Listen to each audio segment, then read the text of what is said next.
Welcome friends, welcome back to our channel Chatpatu Kathiyawad. આજે આપણે homemade ઘીની recipe બનાવવાના છીએ મિત્રો.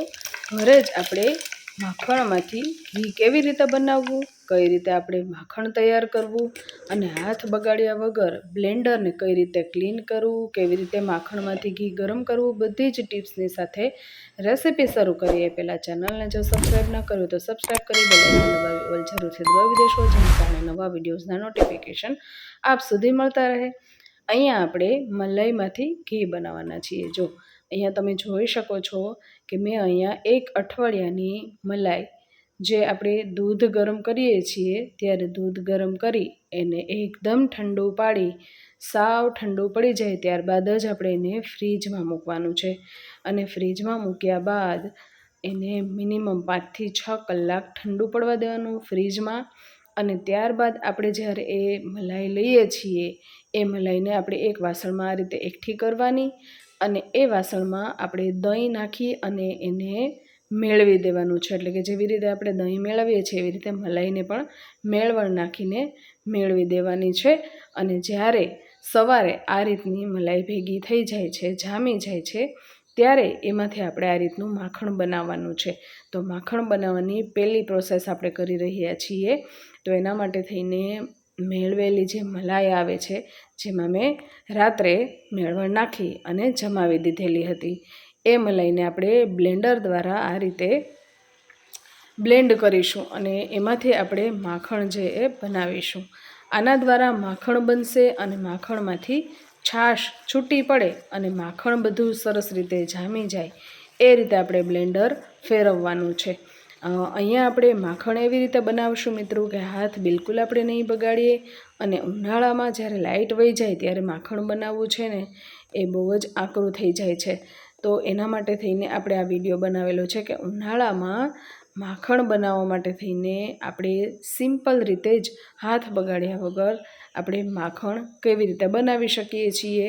તો અહીંયા માખણ બનાવવાની એક પ્રોસેસ આપણે પૂરી કરી કે બ્લેન્ડર દ્વારા આપણે માખણ છૂટું પાડી દીધેલું છે અને સરસ રીતે એમાંથી છાશ પણ છૂટી પડી ગઈ છે.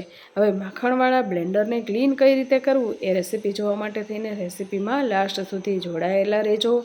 અને આપના સજેશન્સ અને સૂચનો પણ માખણમાંથી ઘી બનાવવામાં કયા કયા સૂચનો તમે વિડીયોમાં આપી શકો છો એ મને કમેન્ટ કરી અને તમે તમારા સજેશન્સ આપી શકો છો મિત્રો. તો અહીંયા આપણે જોઈ શકીએ છીએ પાણી એડ કરતાં બધી જ છાશ છે છૂટી પડી ગઈ છે અને માખણ પણ સરસ રીતે છૂટું પડી ગયું છે. આપણે હાથ છે બિલકુલ અડાડવાના નથી માખણમાં. અહીંયા આપણે ચમચીથી જ માખણ છે બ્લેન્ડરમાંથી લઈ લેશું અને વધારાનું જે માખણ બ્લેન્ડરમાં ચોટેલું છે એને માખણ જ્યારે ક્લીન કરીએ ત્યારે આપણે એમાંથી લઈ લેશું. તો આ રીતે એક વાસણમાં બ્લેન્ડર રાખી દેશું અને જેને કારણે રસોડું પણ બગડે નહીં. અને આપણે અહીંયા માખણ અને છાશ સરસ રીતે છૂટી પડી ગઈ છે. તો માખણ છે એ હેરી ન જાય એ માટે થઈને આપણે એની અંદર આ રીતનો બરફની 2-4 ક્યુબ નાખી દેવાની છે કે જેને લીધે માખણ છે સરસ રીતે જામી જાય. અને થોડું પાણી હજી એની અંદર એડ કરી દઈશું. આ રીતે માખણ જો ધોઈને આપણે જ્યારે બનાવીએ ને ત્યારે માખણ એકદમ સરસ રીતે જો ક્લીન થઈ જાય ને તો એમાં કીટું છે બને ત્યાં લગી બિલકુલ પણ રહેતું નથી. તમે સ્ક્રીન ઉપર જોઈ રહ્યા છો મિત્રો. તો આ પ્રોસેસથી જો આપણે માખણ બનાવીશું તો માખણમાંથી કીટું જે છે એ બિલકુલ પણ નહીં રહે. અને આપણે જોઈ શકીએ છીએ એક જ પાણીમાં સરસ રીતે માખણને આવી રીતે આપણે ચમચીની મદદથી સરસ રીતે ધોઈ લેવાનું છે. અને આઈસ ક્યુબને લીધે માખણ સરસ રીતે ઘાટું થઈ, ભેગું થઈ, કઠણ થઈ અને ઉપર તરી આવશે અને છાશ છે સરસ રીતે છૂટી પડી જશે. હાથ પણ બિલકુલ બગાડવાની જરૂર રહેતી નથી. આ જ ચમચી જે છે આપણે માખણ ગરમ કરીએ ત્યારે પણ લઈ લેવાની, એટલે ચમચી પણ ઓછી બગડશે અને વાસણ બને ત્યાં લગી ઓછા જ બગડશે. એ રીતે આપણે અહીંયા માખણમાંથી ઘી છે એ બનાવી રહ્યા છીએ. હવે માખણ છે આપણે જોઈ શકીએ છીએ સરસ રીતે છૂટું પડી ગયું છે, કઠણ થઈ ગયું છે. તો આઈસ ક્યુબ જે છે એની સાથે જ આપણે છાશને એક બીજા બાઉલમાં લઈ લેશું, એટલે છાશ પણ સરસ એવી ઠંડી અને મોળી તૈયાર થાય છે. આ છાશનો ઉપયોગ તમે પીવામાં લ્યો છો કે નહીં એ મને કમેન્ટ કરી અને જરૂરથી કહેજો. પણ અઠવાડિયાની જે મલાઈ ફ્રીજમાં રાખેલી હોય તો એ છાશ છે એકદમ સરસ મોળી બને છે. જેમને મોળી ભાવે છે એ ખાય છે, બાકી બીજા લોકો છે એને કઢીમાં ઉપયોગ કરવા માટે લઈ લે છે. માખણ આપણું રેડી થઈ ગયું છે મિત્રો. માખણ જ્યારે બનાવ્યું ત્યાં સુધીમાં મેં પાણી સાઈડમાં ગરમ કરવા રાખી દીધેલું હતું. શું કરવા એ આપણે જોઈએ એ પહેલાં ગેસને સ્ટાર્ટ કરી દઈએ એટલે માખણ જે છે એ ગરમ કરવાનું શરૂ થઈ જાય. અને આપણે જોઈ શકીએ છીએ કે પાણી આપણે એ માટે ગરમ કર્યું હતું કે અહીંયા જો માખણ આપણે જોઈ શકીએ છીએ ગરમ સરસ રીતે ધીમા ગેસની ફ્લેમ ઉપર થવા દેવાનું, નહીંતર ઉભરાઈ જશે. કે ગરમ પાણી આપણે એ માટે રાખ્યું હતું કે જે બ્લેન્ડર આપણે સાઈડમાં રાખ્યું હતું મલાઈવાળું, એને આપણે ક્લીન કરવા માટે થઈને ગરમ પાણી સાઈડમાં રાખેલું હતું. આ રીતે ચમચીની મદદથી થોડું થોડું પાણી આપણે એની અંદર એડ કરતા જઈશું અને આ રીતે આપણે ગરમ પાણીથી બ્લેન્ડરને સરસ રીતે ક્લીન કરી લેવાનું છે. તમે કઈ રીતે બ્લેન્ડરને ક્લીન કરો છો એ મને કમેન્ટ કરીને જરૂરથી કહેજો મિત્રો. અને આપના સજેશન્સ અને સૂચનો પણ જરૂરથી આપજો. નવા આઈડિયાઝ ઘી બનાવવા માટેના એ પણ તમે કમેન્ટ કરીને જરૂરથી આપી શકો છો મિત્રો. હવે બ્લેન્ડરને સાદા ચોખ્ખા પાણીથી આપણે ધોઈ લઈશું અને બ્લેન્ડર સરસ રીતે ધોવાઈ જાય એટલે આપણે એને સાફ કપડાથી લૂછી પણ લઈશું. આ રીતે બ્લેન્ડર ક્લીન કરીને રાખવામાં આવે તો બ્લેન્ડર છે એકદમ સરસ ક્લીન થઈ જાય છે.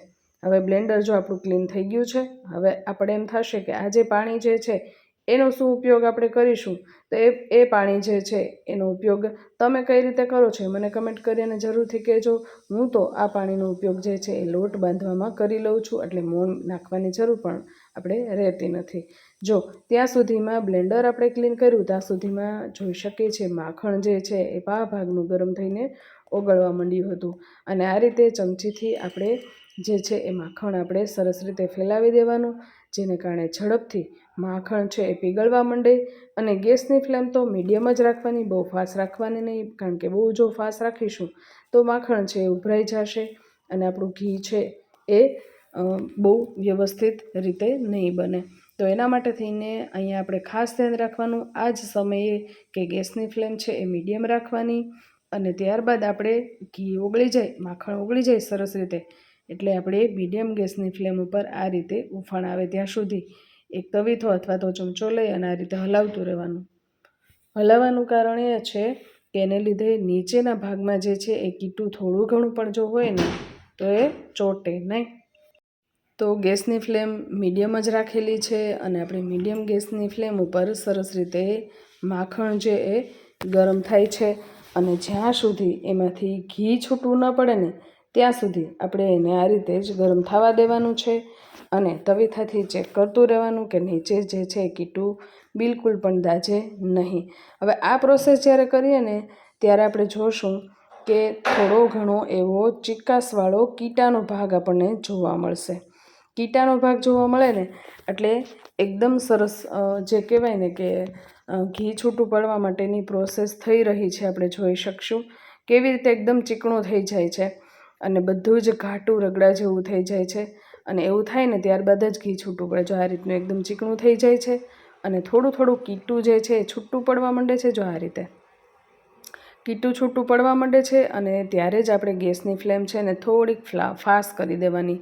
ફાસ્ટ ગેસની ફ્લેમ આપણે જ્યારે કરી દઈશું ને એટલે તરત જ એ ઘાટો ભાગ જે છે ને એ બધો જ છૂટો પડવા માંડશે, ચીકાશ બધી દૂર થવા માંડશે અને સરસ રીતે આપણું ઘી છે તૈયાર થઈ જાય. જો આ રીતનો બ્રાઉન ભાગ જે છે એ ઉપર દેખાવા માંડે અને સાઈડમાં પણ બ્રાઉન ભાગ થઈ જાય ને એટલે સમજી જવાનું કે આપણું ઘી છે એ રેડી થઈ ગયું છે.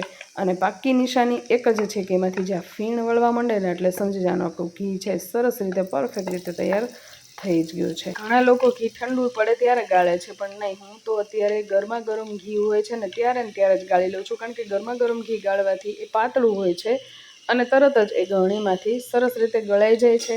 ઓલું જાડું ઘી હોય છે તો ગળણીમાં ચોંટી જવાની શક્યતા રહે છે. જો એકદમ ઓછા કીટામાં સરસ રીતે ગાયનું ઘી બનીને તૈયાર છે મિત્રો. આ હોમમેડ ઘીની રેસીપી તમને જો ગમી હોય તો એક લાઈક જરૂરથી આપી દેજો. ચેનલ પર નવા હોય તો સબસ્ક્રાઈબ કરી બેલ આઇકન દબાવી દેશો, જેને કારણે નવા વિડીયોઝના નોટિફિકેશન આપ સુધી મળતા રહે. અને આ રીતે આપણે જે ઘીનું જે ઢાંકણ હોય છે એમાં 2 મિનિટ માટે આપણે થોડીક માટે તપેલું જે છે આ રીતે રાખી દેવું અને એમાં થોડું ઘણું પણ જો ઘી ભેગું થાય ને તો એ ઘી છે બધું ફરીવાર આપણે જે ઘીની જે બરણી રાખી હોય છે એમાં આ રીતે લઈ લેવાનું. અને આ તપેલીમાં તમે લોટ પણ બાંધી શકો છો. તો ફરીવાર આવી નવી રેસિપીઝ તમારા સુધી લઈને આવીએ ત્યાં સુધી જય સોમનાથ, જય માતાજી મિત્રો.